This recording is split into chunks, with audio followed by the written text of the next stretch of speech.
السلام عليكم ورحمة الله وبركاته.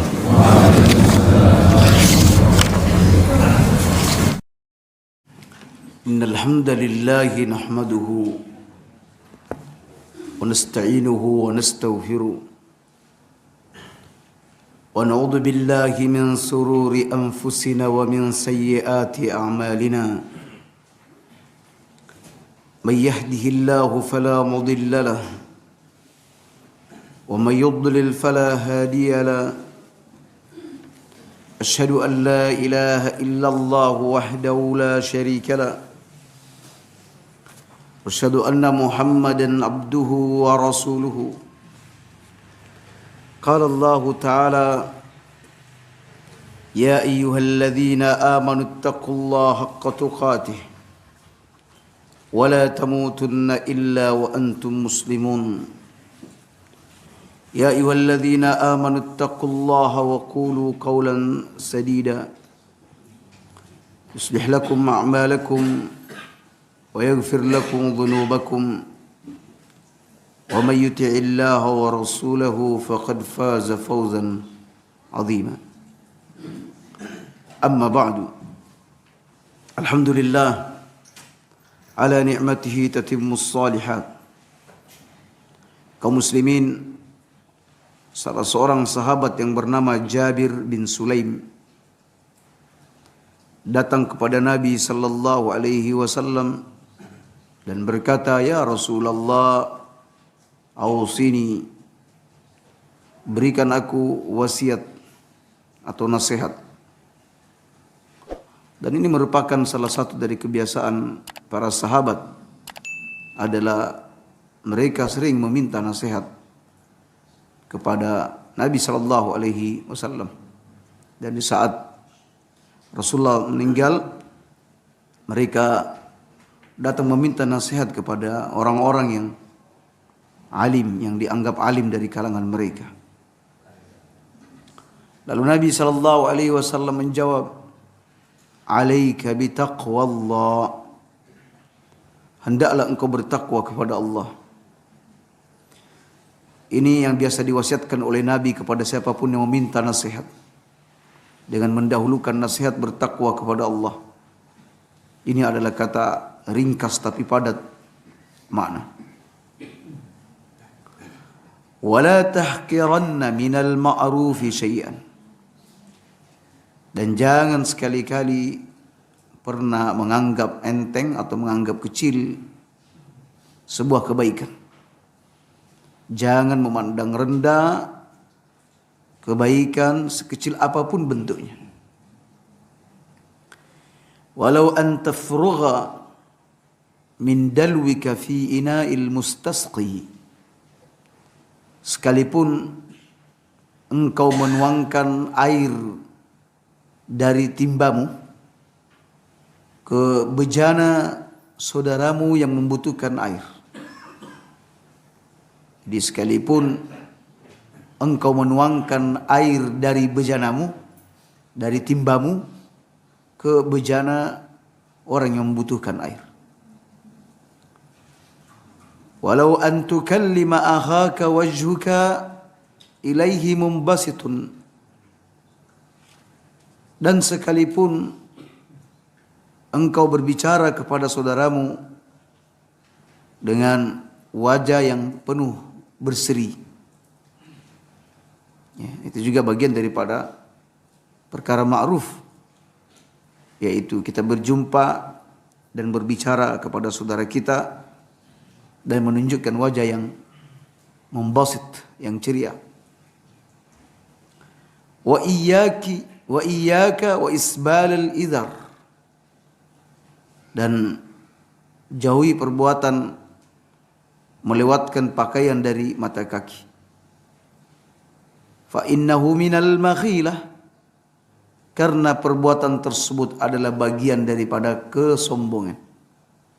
Jadi walaupun tidak didasari karena sombong, enggak ada niat sombong, Nabi menyatakan bahwa itu adalah bagian daripada kesombongan. Wala yuhibbuhullah.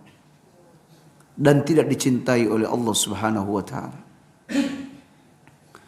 Wa inimru'un syatamaka bima ya'lamu fi wa in imru'un syatamaka bima ya'lamu fika.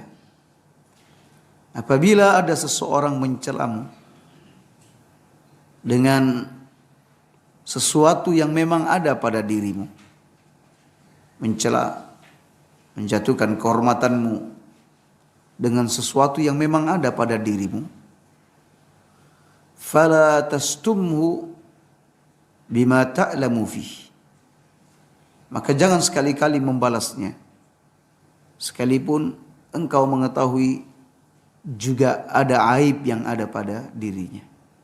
Sekalipun engkau tahu bahwa ia memiliki aib, bahkan ada banyak aib yang ada pada diri orang tersebut.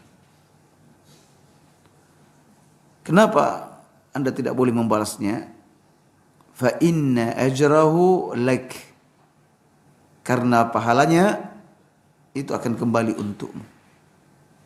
Pahalanya untukmu. Wa baluhu ala man qalahu. Sementara dosa orang yang mencela itu kembali kepada orang yang tersebut.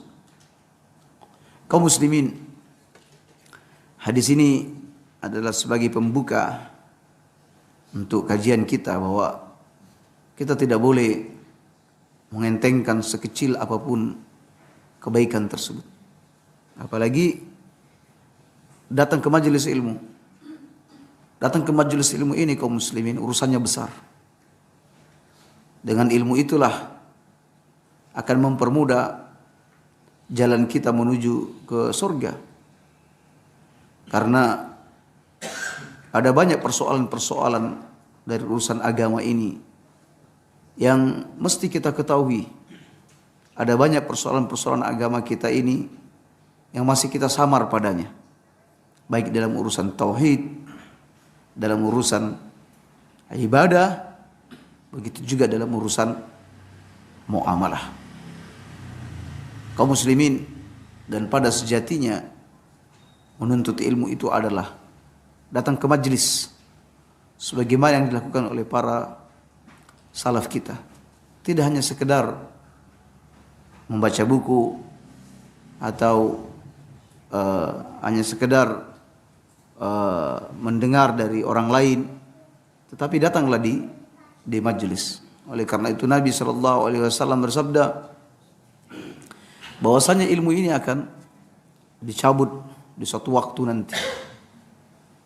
Lalu salah seorang sahabat berkata, "Ya Rasulullah, bukankah kami ini mengajarkan Al-Quran kepada anak kami, dan kami ajarkan, anak kami mengajarkan kepada anaknya, anaknya mengajarkan kepada anaknya hingga hari kiamat. Bagaimana bisa ini ilmu hilang?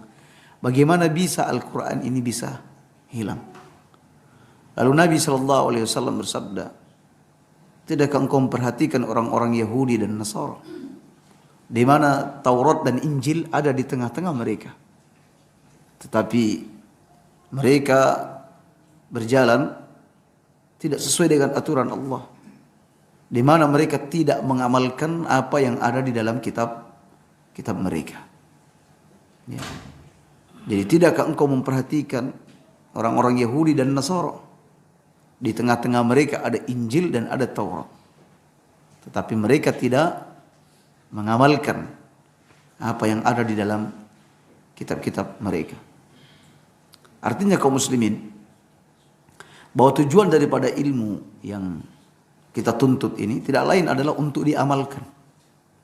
Sebab ketiga hanya sekedar dalam bentuk teori, dalam bentuk hafalan, tapi tidak diamalkan, maka pada sejatinya kita ini masih jahil, ya, masih bodoh.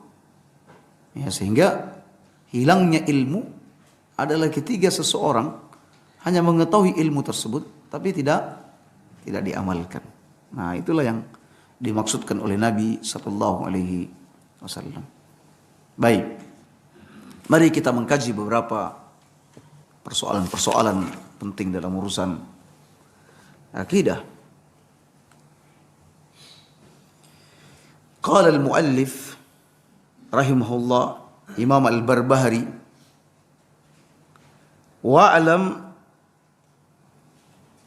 annahu ma 'ubidallahu bi syai'in mithlil khawfi minallahi subhanahu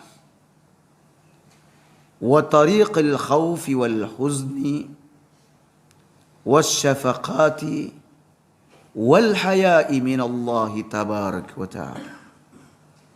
Ketahuilah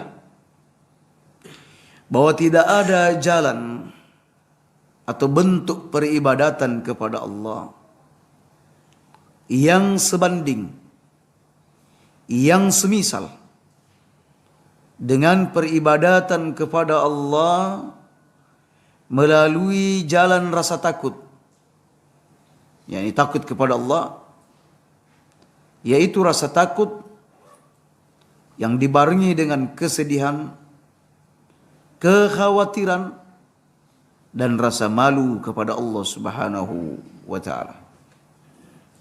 Ini poin yang pertama. Penulis hendak mengingatkan kepada kita bahwa beribadah dengan menghadirkan rasa takut kepada Allah Subhanahu wa ta'ala merupakan jalan peribadatan yang mulia, jalan peribadatan yang agung, yang tidak ada sebanding dengannya. Tercakup di dalamnya rasa kesedihan, kekhawatiran, dan rasa malu kepada Allah Subhanahu wa ta'ala. Di sana kaum muslimin ada banyak ayat-ayat tentang surga, ayat-ayat tentang neraka, begitu juga tentang janji, ancaman Allah Subhanahu wa ta'ala, begitu juga dengan hadis-hadis Nabi yang terkait dengan ancaman tentang hari kiamat. Maka barang siapa yang membaca ayat-ayat tersebut, membaca hadis-hadis tersebut, maka hadir dan lahirlah rasa takutnya kepada Allah Subhanahu wa ta'ala.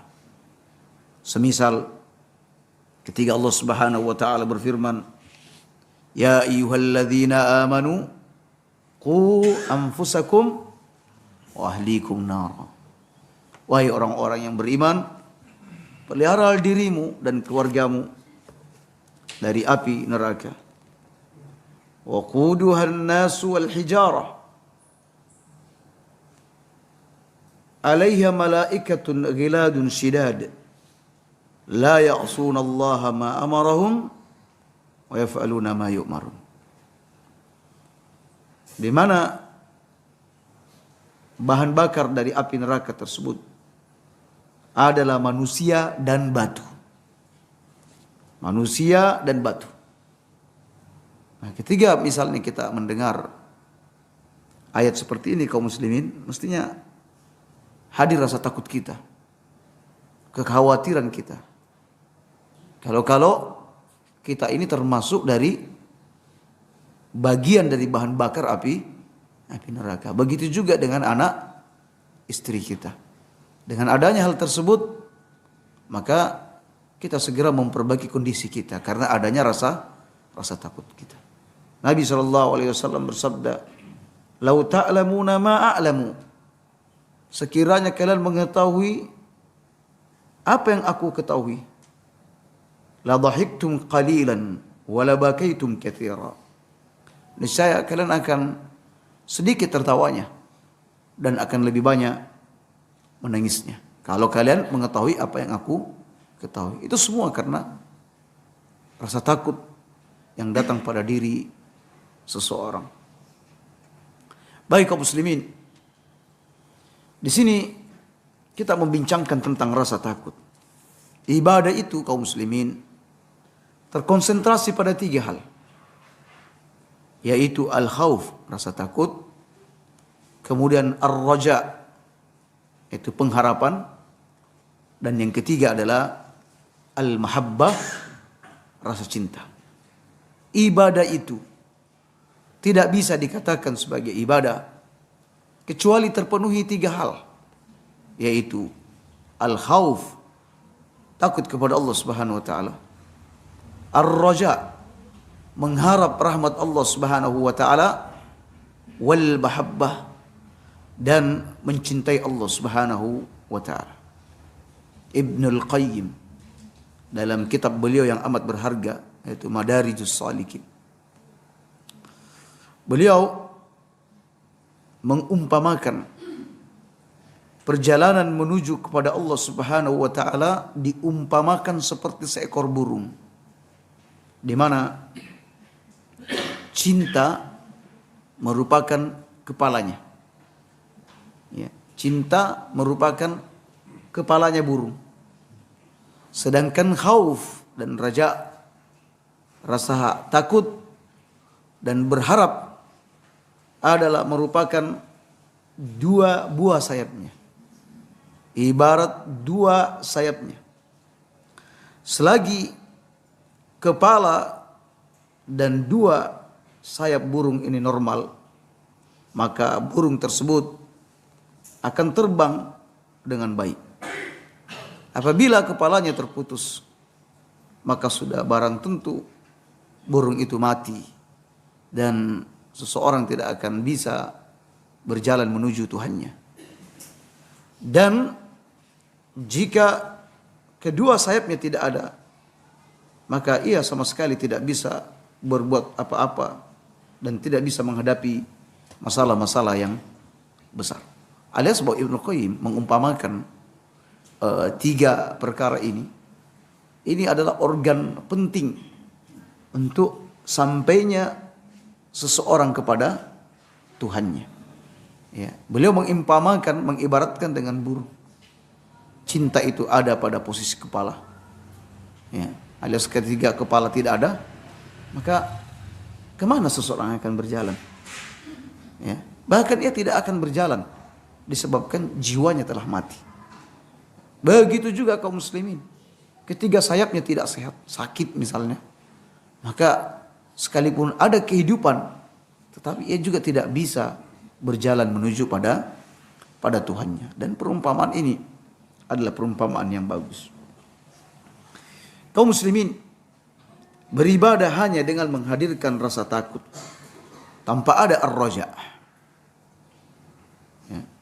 Beribadah hanya menghadirkan rasa takut, tanpa menghadirkan ar-raja. Ini akan melahirkan keputusasaan. Dia hanya dikuasai dengan kesedihan, ketakutan. Takut kalau Allah Subhanahu wa taala tidak akan pernah mengampuni dosa. Takut bahwa dosa-dosanya ini tidak akan pernah memasukkannya ke dalam surga. Takut dan takut. Kaum muslimin, penyakit yang akut yang menimpa seseorang apabila ketika ia sudah masuk dalam keputusasaan. Sedang jika seseorang hanya menghadirkan ar-raja, pengharapan, tanpa ada rasa takut, ini akan melahirkan perasaan aman dari makar Allah Subhanahu wa taala. Ya. Dia terpedaya. Dia merasa aman-aman saja. Ya. Dia merasa bahwa apapun yang diperbuat dia, ini sama sekali tidak memberikan efek bagi dirinya. Karena pengharapannya kepada Allah begitu besar, namun rasa takutnya tidak ada. Dan kaum muslimin, begitu juga beribadah tidak hanya dengan cinta semata. Sebab beribadah dengan cinta semata ini akan menjerumuskan seorang hamba kepada penyimpangan yang amat jauh. Dan akan kita bahas nanti. Bagaimana orang-orang sufi, orang-orang tasawuf menyimpang begitu jauh dari syariat ini disebabkan karena beribadah hanya dibangun atas dasar cinta. Oleh karena itu ulama berkata, barang siapa yang menyembah Allah hanya dengan rasa takut, maka ia adalah penganut sekte Khawarij. Barang siapa yang beribadah kepada Allah hanya menghadirkan rasa takut, menghilangkan ar-raja, pengharapan kepada Allah, dia adalah khariji. Ya, seorang Khawarij. Kenapa kaum muslimin orang Khawarij ini? Mereka adalah satu kaum yang kata Nabi, salat mereka lebih baik daripada salat kalian. Itu para sahabat. Puasa mereka lebih baik daripada puasa kalian. Ya. Mereka ini adalah kaum yang menganggap bahwa orang-orang yang melakukan dosa besar, sudah tidak akan pernah keluar dari api neraka selama-lamanya, alias dia kekal di dalamnya. Ya. Jadi siapa yang melakukan dosa besar, masuk neraka, dia tidak akan pernah lagi keluar. Ya. Oleh karena itu, rasa keputusasaan itu amat mendominasi dalam kehidupan mereka. Dan barang siapa yang menyembah Allah Subhanahu wa taala hanya dengan ar-raja, tanpa ada rasa takut, maka mereka adalah murji'ah. Murji'ah ini mereka adalah suatu kaum yang berpendapat bahwa barang siapa yang mengucapkan la ilaha illallah, selesai sudah urusannya, dia akan masuk surga. Ya. Dia akan masuk surga. Ini orang-orang hanya membangun beragama mereka dengan ar-raja. Pengharapannya besar kepada Allah Subhanahu wa taala. Ini buruk tentunya. Dan barang siapa yang hanya mengandalkan cinta semata, maka dia adalah sufi. Oleh karena itu ahli sunnah wal jamaah menggabungkan 3 perkara ini di dalam hati mereka. Selalu menghadirkan. Ketika dia telah melakukan amal, dia berharap bahwa amal tersebut diterima oleh Allah. Namun di waktu yang lain, dia juga ada rasa kecemasan. Kalau amal ini tidak sampai diterima oleh Allah Subhanahu wa taala.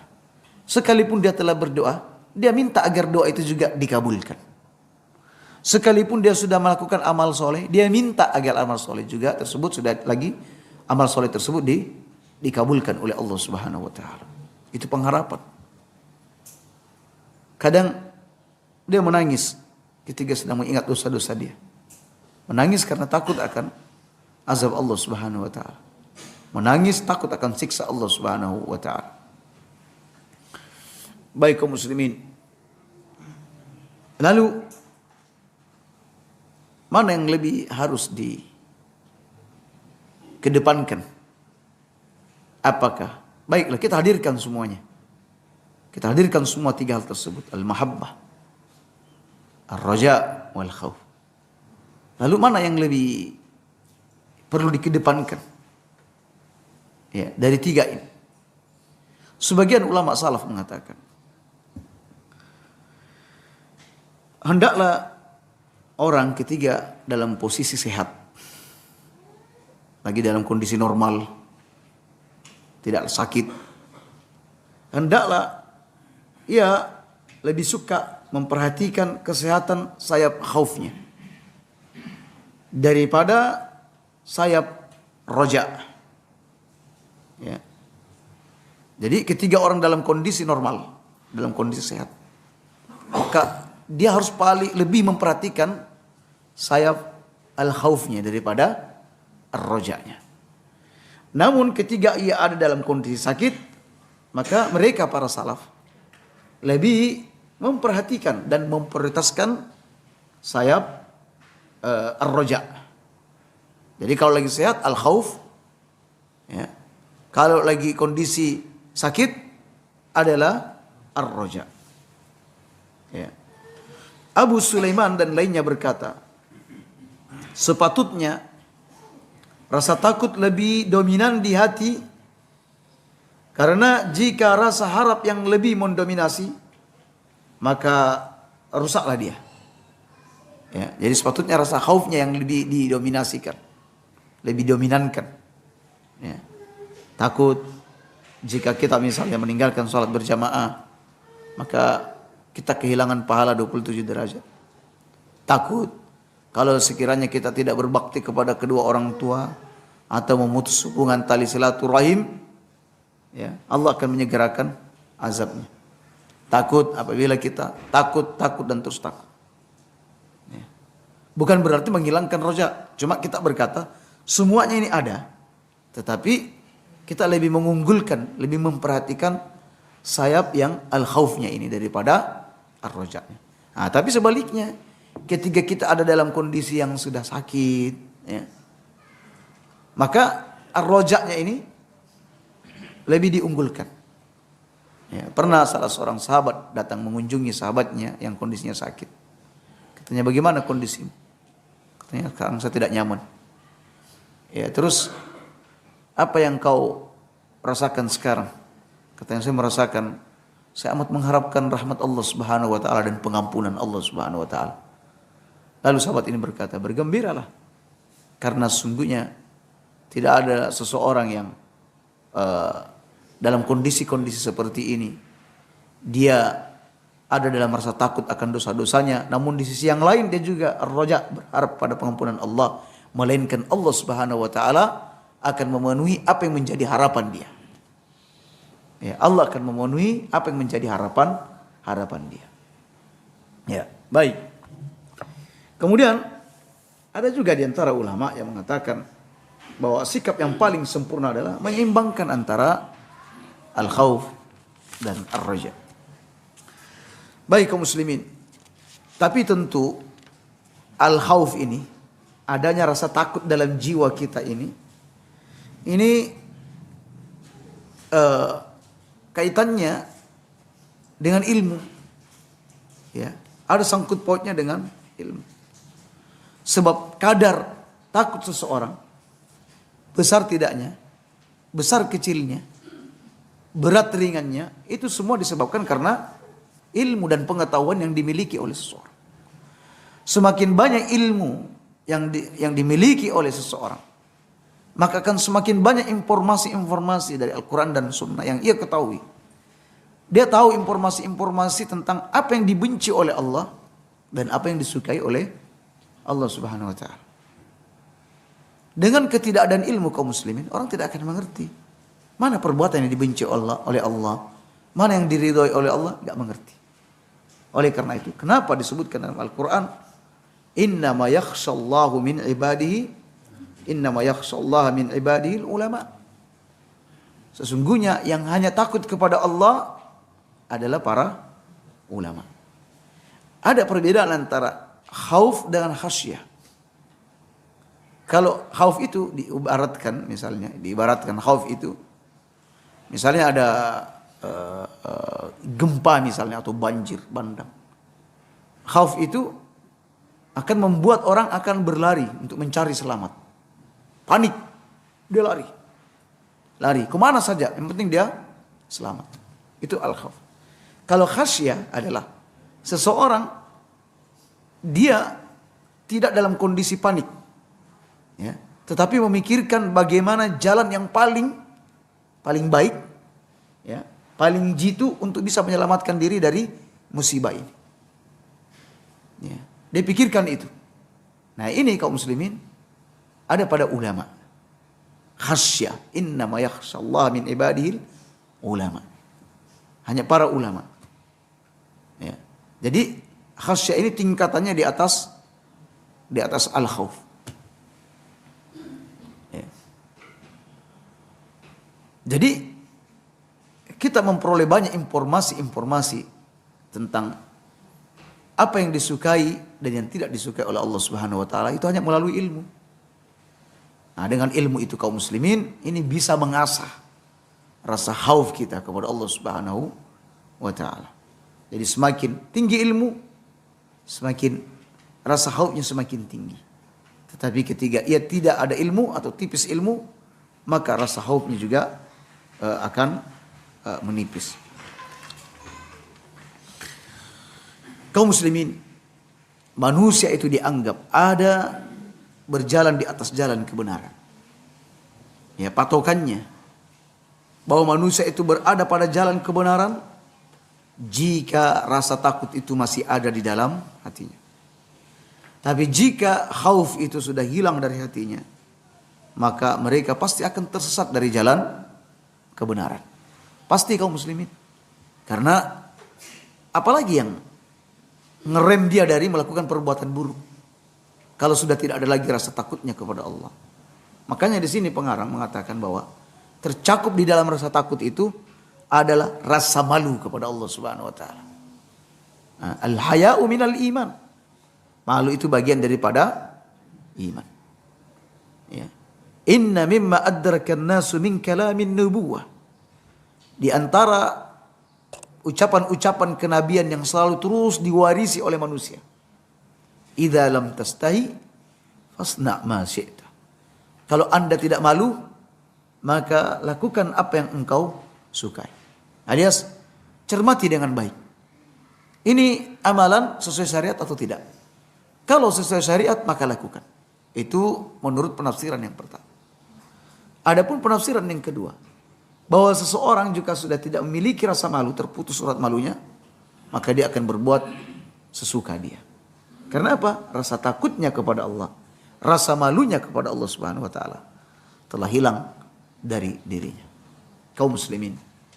Kemudian keuntungan apa yang diperoleh atau hasil apa yang diperoleh oleh seseorang yang memiliki rasa takut? Kata ulama, orang yang menghadirkan rasa takut dalam jiwanya, maka ini akan mematikan syahwat dia.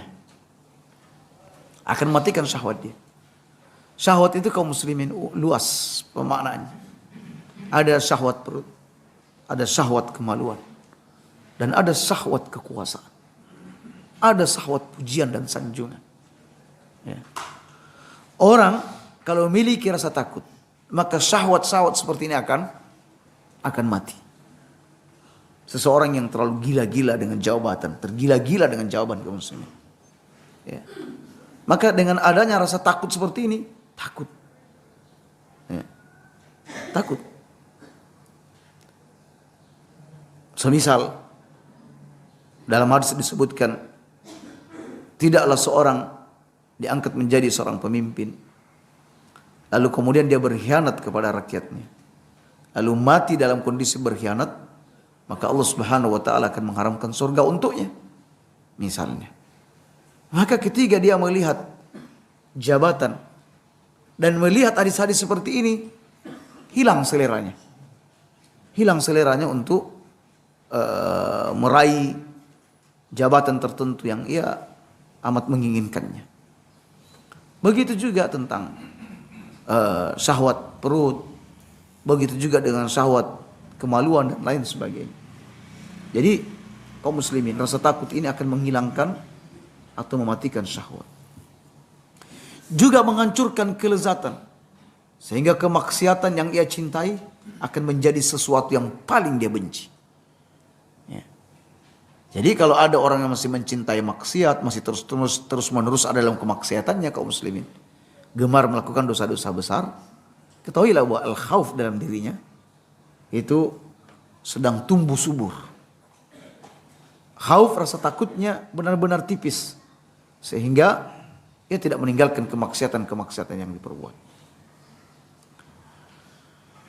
Kemudian orang yang memiliki rasa khauf, anggota tubuhnya menjadi beradab, hatinya akan menjadi tunduk, dan hatinya jauh dari sombong dan dengki.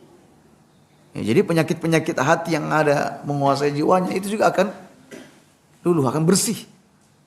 Karena rasa takut. Dia tahu bahwa sombong itu nanti berakibat seperti ini. Dengki itu berakibat seperti ini. Amarah itu akan berakibat seperti ini. Dia tahu seperti itu kaum muslimin. Nah, oleh karena itu sekali lagi kita perlu mengasah ya rasa takut ini. Kita perlu tengok sebesar apa kadar rasa takut kita di dalam hati kita. Jika kita merasakan dia masih kecil, boleh jadi memang kita masih butuh untuk menuntut ilmu dan masih perlu membaca sabda-sabda Nabi atau firman-firman Allah Subhanahu wa taala yang bisa memunculkan rasa takut tersebut. Kemudian kata pengarang, poin yang kedua, ihdar an tajlisa ma'a man yad'u ila syauqi wal mahabbah. Waspadalah dan menjauhlah duduk atau bermajlis bersama orang yang menyeru pada kerinduan dan cinta.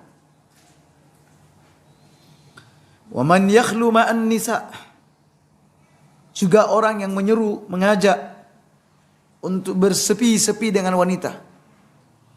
Wa tariqil mazhab, begitu juga menempuh jalan satu mazhab. Fa inna haula'i kullahum ala dhalalah, karena mereka itu semua ada dalam kesesatan. Apa yang dimaksud di sini kaum muslimin? Kata pengarang, waspadalah untuk duduk bersama orang yang mengajak kepada asyauq dan al-mahabbah. Yang mengajak kepada al-mahabbah, rasa cinta. Mereka yang dimaksud oleh pengarang ini, orang-orang yang kita tidak boleh duduk bermajlis bersama mereka, adalah orang-orang sufi. Orang-orang sufiyah, orang-orang sufi yang mengajak pada sisi mahabbah saja, tanpa ada al-khauf dan ar-raja. Ya, dia hanya mengajak di majlis-majlis itu tentang cinta, cinta dan cinta. Tentang al-khauf dan raja tidak hadir dalam jiwa mereka. Bahkan salah seorang pentolan dari sufiyah itu, Rabi'ah al-Adawiyah, dia berkata semisal, ma'abadtullah khaufan min narihi. Aku tidak menyembah Allah karena takut dengan api nerakanya. Wala ta'man fi jannatihi. Aku juga tidak menyembahnya karena tamak atau ingin meraih surganya. Fa'akunu ka'asirin su'. Fa'akunu ka'asiris su'. Kalau aku beribadah dengan model seperti itu, maka aku ini tidak ubahnya seperti tawanan yang buruk. Aku ini adalah tawanan yang buruk. Walakin abadtuhu hubban li zatihi wa syauqan ilaihi. Tetapi aku mencintai, aku menyembah Allah karena mencintai zatnya dan merindukannya. Nah, ini ungkapan-ungkapan dari penyair-penyair sufi. Ya, sama dengan dilakukan di masjid-masjid di sekitar kita. Jadi ilahi lastu lil firdausi ahla. Ya Allah, aku tidak mengharapkan firdaus. Aku ini bukan orang yang layak ya untuk memperoleh surga firdaus. Wala aqwa 'alan naril jahim. Tapi saya juga tidak kuat dengan api neraka. Dan seungkapan-ungkapan yang semisal. Ya, sebagian orang bilang kalau Anda ini bekerja dengan mengharapkan upah, Anda ini bukan seorang pekerja sejati. Nah, ini sudah mulai dianalogikan. Anda beribadah kepada Allah hanya berharap untuk surga, Anda bukan seorang hamba yang sejati. Bahkan ada yang bilang, ya Allah, kalau aku menyembah kepadamu karena takut dengan api neraka, maka bakarlah aku. Kalau aku ini menyembahmu karena mengharapkan surga, maka jauhkan aku dari surga sejauh-jauhnya. Ya, ini ibadah macam apa? Permintaan macam apa?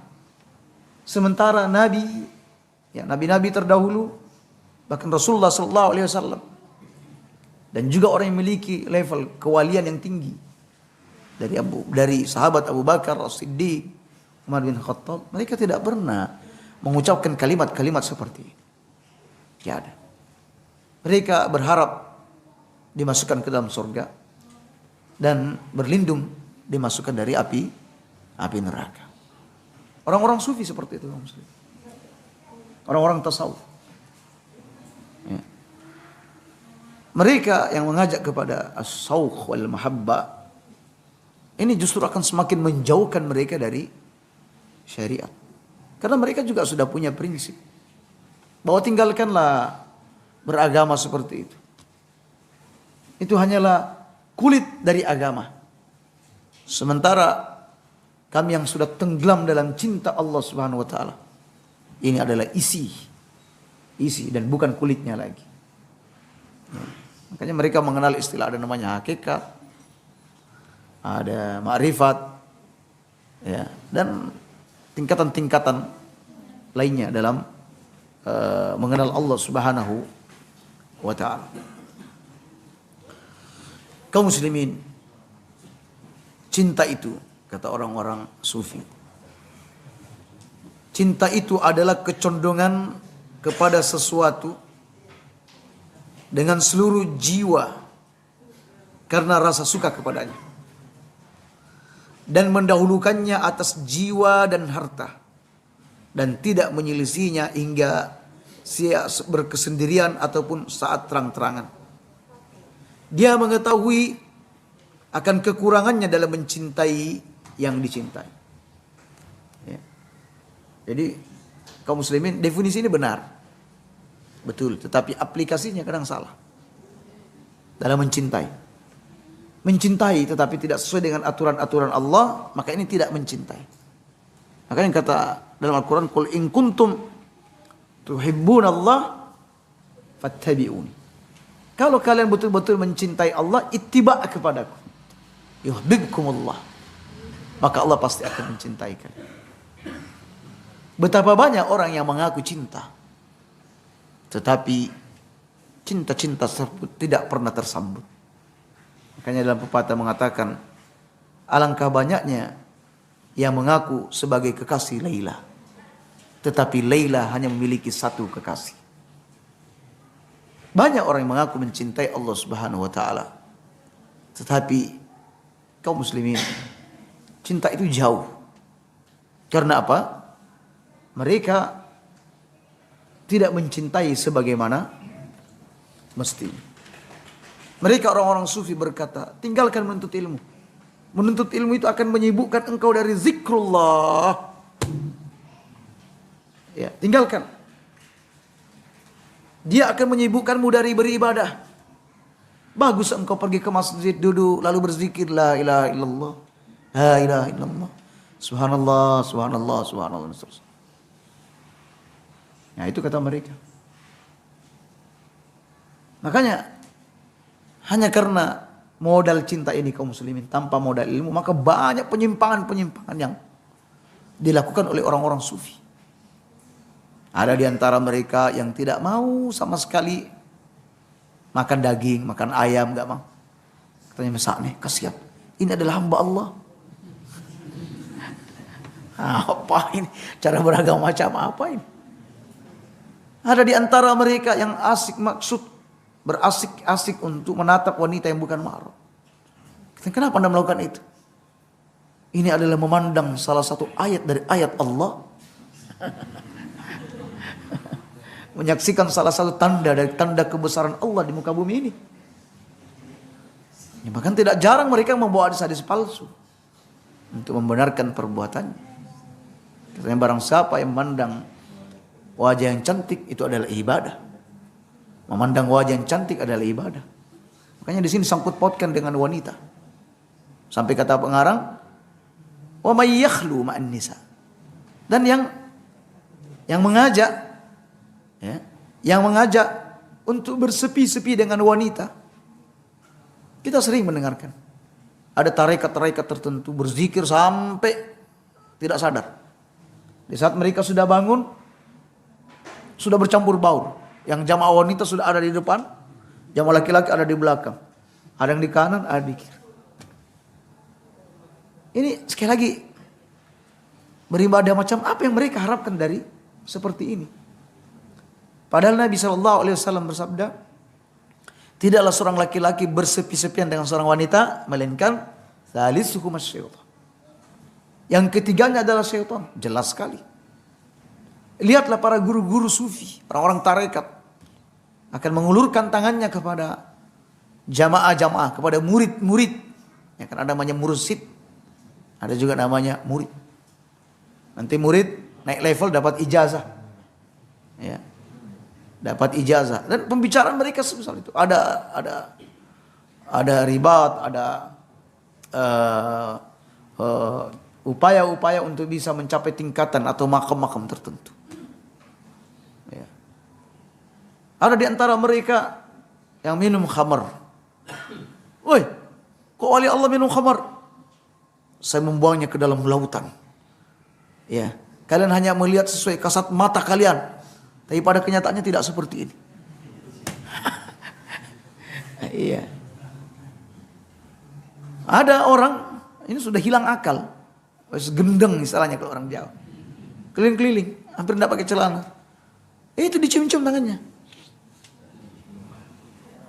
Ini wali yang tidak tampak. Subhanallah. Itu walaupun terlihat tidak sholat dan lain sebagainya. Ada di antara mereka yang alimnya misalnya tidak sholat, tidak menghadiri sholat Jumat. Ditanya, kemana anda ya Syekh? Kemana engkau wahai mursyidku? Kenapa engkau tidak terlihat di masjid? Oh, ragaku, jiwaku ada di Masjidil Haram, sedang melaksanakan sholat di sana. Dan orang-orang percaya saja. Percaya apa yang mereka ucap. Orang-orang seperti ini amat mudah nanti tertipu. Sehingga nanti ada orang tertentu bisa gandakan uang banyak. Oh, iki wali tenan iki. Wali. Ya. Ada orang bercerita bahwa dia berjalan ke tengah lautan, mengambil titah dari siapa gitu. Orang mantu-mantu aja. Oh, mantap ya. Masya Allah sampai ke tengah lautan berjalan. Ya. Maka kaum muslimin, cara-cara beribadah macam seperti ini jauhi, kata pengarang. Ya, jadi kata beliau, wa may yakhlu ma'an nisa, dan yang mengajak bersepian dengan wanita. Wa tariqil mazhab, dan jauhi jalan mazhab beragama model sufi ini. Ya, yang dimaksud mazhab di sini adalah mazhab tasawuf, mazhab sufi. Jauhi. Ya, mereka bilang agama itu ada syariat, ada makrifat, ada hakikat. Tahap awal itu adalah syariat. Istilahnya masih kulit-kulitnya. Setelah itu makrifat. Setelah itu nanti pada puncaknya pada hakikat. Dan nanti orang ketika sudah sampai pada hakikatnya, sudah untuk perkara-perkara syariat, masalah-masalah ibadah dan lain sebagainya, mereka sudah tidak mempedulikannya lagi. Karena apa? Mereka sudah sampai pada puncak hakikat. Ya, seperti yang kita gambarkan dulu, syariat itu ibaratnya seseorang mau belanja ke toko sate, ke warung sate, dia sudah gambarannya warung itu ada di mana, posisinya ada di mana, alamatnya ada di mana. Itu baru syariat itu. Baru syariat. Belum merasakan aromanya. Aroma sate itu belum dirasakan. Ketika sudah mendekat ke warung satenya, sudah mulai tercium aromanya. Ini yang disebut dengan ma'rifah. Ya, sampai sudah ma'rifah, pengetahuan dia tentang sate, bahwa aromanya seperti itu. Nah, ketika dia sudah duduk di dalamnya makan, itu namanya hakikat. Nah, itu hakikatnya, karena dia sudah menikmati. Jadi sudah tidak peduli lagi yang tingkatan-tingkatan sebelumnya itu. Nah, cara-cara beragama mereka seperti ini dilakukan oleh orang sufi. Ya. Dan banyak lagi penyimpangan-penyimpangan yang mereka lakukan. Kalau jenengan mau cari, ya, cari di berbagai media atau buku-buku, tinggal tulis penyimpangan tasawuf, penyimpangan sufi. Maka akan ditemukan di sana banyak penyimpangan-penyimpangan mereka. Dan bukan penyimpangan yang mengada-ada. Ya, bukan. Alias bukan tuduhan yang mengada-ada. Tapi ini tuduhan yang serius, yang sesuai dengan aturan-aturan syariat. Fa inna haula'i kullahum 'ala dhalalah. Mereka semuanya itu, semua mereka itu adalah sesat. Mereka semua itu adalah sesat. Ya, jadi di sini pengarang mengkritik tiga yang merupakan amalan-amalan haji. Yaitu ada orang yang menonjolkan sisi al-khauf, lalu membuang al-mahabbah dan ar-raja. Ada orang yang mengunggulkan ar-raja, lalu menyampingkan yang al-khauf. Ada orang yang al-mahabbah, tetapi tidak ada yang namanya ar-raja dan al-khauf. Ini semuanya keliru kaum muslimin. Bagi seorang mukmin yang benar, dia harus memadukan tiga ini, yaitu al-mahabbah, al-khauf, dan ar-raja. Demikian kaum muslimin, mudah-mudahan bermanfaat. Subhanakallahumma bihamdik, la ilaha illa anta astaghfiruka wa atubu ilaik. Assalamualaikum warahmatullahi wabarakatuh.